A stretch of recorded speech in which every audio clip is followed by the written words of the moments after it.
L'African Growth and Opportunity Act, ou AGOA, est de nouveau sous les projecteurs. Cet accord signé en 2000 par Washington permet à une trentaine de pays africains d'exporter sans droit de douane vers les États-Unis des milliers de produits. Ce programme est censé prendre fin ce mardi 30 septembre à minuit.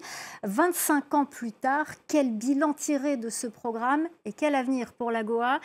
Clarisse Fortuné du service Afrique de France 24 est avec nous pour décrypter et pour répondre à cette question. D'abord, pour bien comprendre, Clarisse, qu'est-ce que l'AGOA a réellement apporté au continent africain depuis sa mise en place? Alors Myriam, globalement, l'AGOA a eu des effets positifs. Quelques pays ont réussi à en tirer de réels bénéfices. Le Lesotho, par exemple, est devenu un pôle textile grâce à cet accès préférentiel au marché américain. Le Kenya exporte ses fleurs, son thé et une partie de sa production textile également. L'Afrique du Sud profite de l'accord pour ses produits manufacturés, comme celui d'automobile. Et en termes de chiffres, un exemple, au mois de juillet, les échanges commerciaux entre les États-Unis et l'Afrique ont atteint leur plus haut niveau, près de 8 milliards de dollars, 7,8 milliards de dollars pour être précise. Près de la moitié de ces exportations provenaient d'Afrique du Sud d'ailleurs.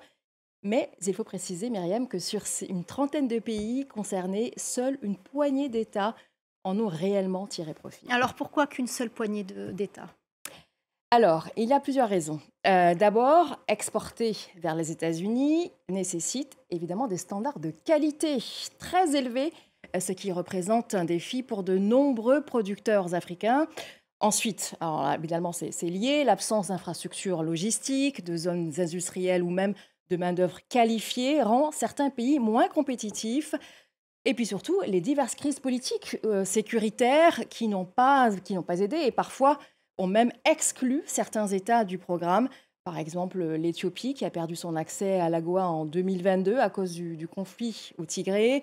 Il y a eu le Mali, évidemment, dès le 1er janvier 2022, à cause du coup d'État, le Niger et le Gabon également en 2023.